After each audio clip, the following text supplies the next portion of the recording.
สบายดีน้องสาว ECP เนาะถือว่ามือนี้ซ่องมาแจ็คเขาเนาะถือว่ามีปืนอัดลมมานำเสนอเนาะก็ถือว่าโดนแล้วเนาะที่ว่าซ่องเขาบริเฮ็ดวิดีโอเนาะถือว่าลงในซ่องเพราะว่าย้อนอย่างเขาบ่มีเวลาเนาะถือว่ามีลูกค้าหลายแต่ว่ามือนี้เนาะถือว่ามีลูกค้าหลายคนเนาะถามมาเกี่ยวกับปืนรุ่นเทคนิคอเนาะวันนี้ห้านเขามีแล้วเนาะถือว่ามีพร้อมส่งเนาะ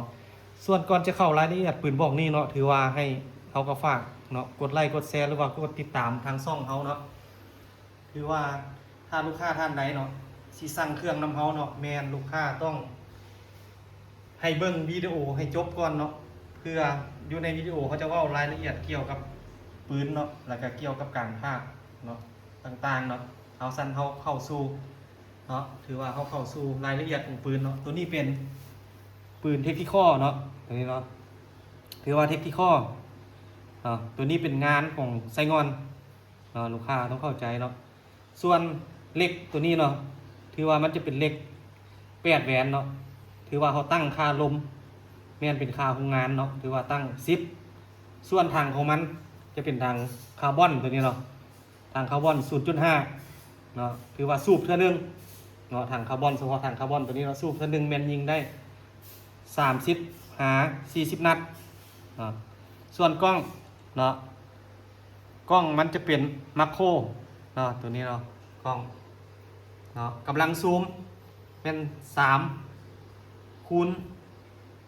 12คูณ44เนาะคือว่ากล้องตัวนี้กล้องมาโครเนาะตัวนี้กำลังซูมมาเขาบอกว่าเนาะส่วนเราตัวนี้จะเป็นเราเนาะเราโพลีกอนยาวแมน40 เซนเนาะแล้วก็10 เกียวเนาะส่วนระยะวางผลเรา40 เซนนี่เนาะถือว่า10 เกียวนี่เขาประกันกลุ่มให้40หรือว่า50 เมตรเนาะฝาอุยซิถ้าลูกค้าลิ้นเปลี่ยนแมนได้ไกลกว่าท่านส่วนเก็บเสียงของมันเนาะจะเป็นเก็บเสียง3 เทคเนาะถือว่าสีดำล้วนเฉพาะปืนบอกนี่เนาะถือว่า3 เทคนี้เปลี่ยนสีดำล้วนเนาะถ้าลูกค้าเนาะต้องการสั่งเครื่องเนาะถือว่าให้เบิ่งและติดตามวิดีโอให้จบเนาะอันนี้แมนเกี่ยวส่วนราคาครบสุดของบอกนี่เนาะถือว่าราคาแมน9 ล้านเนาะ300,000 กีบเนาะถือว่าในราคา9 ล้าน300,000 กีบท่านลูกค้าจะได้อย่างแน่เนาะถือว่าลูกค้าจะได้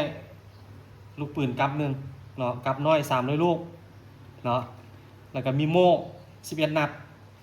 เนาะแล้วก็ชุดซ่อมมันจะมีโอลิงเนาะหรือว่ามีเนาะซูเปอร์ลีนของมันถือว่าเปลี่ยนแล้วก็จะมีสูบกลางตีนพับได้เนาะถือว่าราคาที่ว่าเขานำเสนอไปหั่นเนาะถือว่าเกี่ยวกับบัดนี้เขาจะเว้าเติมเนาะถ้าลูกค้าใดท่านใดเนาะสั่งเครื่องนำเฮาแม่นติดต่อมาทางเบอร์ของห้านเฮาเนาะถือว่า020 9197 2575อันนี้แม่นเบอร์ WhatsApp ทางห้านเขาหรือว่าซ่องมาแจ็คของพวกเขาเนาะถือว่าเกี่ยวกับการฝากเขาจะเว้าเลยเนาะมีลูกค้าหลายคนถามเกี่ยวกับการฝากเครื่องของพวกเขาเนาะถือว่าถ้าลูกค้าตั้งแข็งแม่นจะบ่มีเก็บปลายทางเนาะเขาฝากแจ้งเบอร์โทรเนาะเจ้าของรถป้ายรถแล้วลูกค้าต้องได้โอนแต่ว่าก่อนเขาจะเอาเครื่องไปฝากแมนเขาจะประกอบเครื่องแล้ววิดีโอคอลให้ลูกค้าเบิ่งก่อนถ้าลูกค้าโอเคแล้วเขาจะแพ็คเครื่องออกไปฝากให้ลูกค้าไปฮอดคิวรถเขาจะโทรหาลูกค้าอีกทีนึงเนาะเพื่อให้ลูกค้าล้มนำเจ้าของรถเกี่ยวกับค่าฝากเนาะแล้วก็บอกแนะนำเจ้าของรถว่าเครื่องทันลงใสหลังจากนั้นเขาจะถ่ายป้ายรถแล้วเอาวิดีโอเอาเปิดโทรเจ้าของรถให้แล้วลูกค้าต้องได้โอนเงินให้เขาและอีกอย่างหนึ่งเนาะถ้าลูกค้าอยู่นครหลวงแม่นเฮาจัดส่งให้ถ้าอยู่ใกล้แม่นจัดส่งให้ฟรีถ้าอยู่ไกลแม่นเฮาจะได้เก็บค่าส่งเนาะอยู่นครหลวงนี่สามารถกวดเครื่องก่อนจ่ายเงินได้เนาะ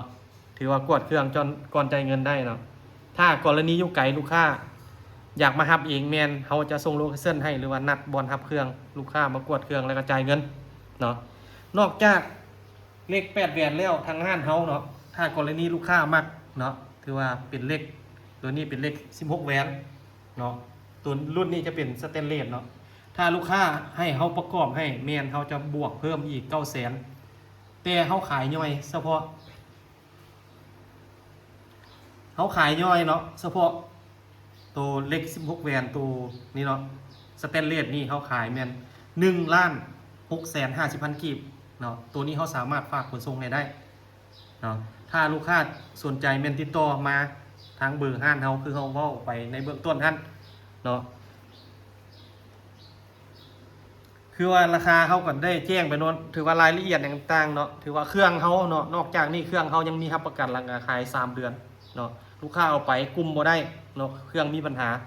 เขาแปลงให้คืนเนาะกุมบ่ได้เปลี่ยนเราใหม่เนาะอันนี้แม่นเขาจะเว้าในซ่องนี้เนาะถ้าลูกค้าท่านใดสนใจแม่นติดต่อมาทางเบอร์ห้านเขาเนาะเขาถือว่าราคาอย่างเฉพาะกระบอกนี่แม่นราคาหรือว่าเบอร์โทรแม่นติดต่อตามนั้นเนาะขอขอบใจ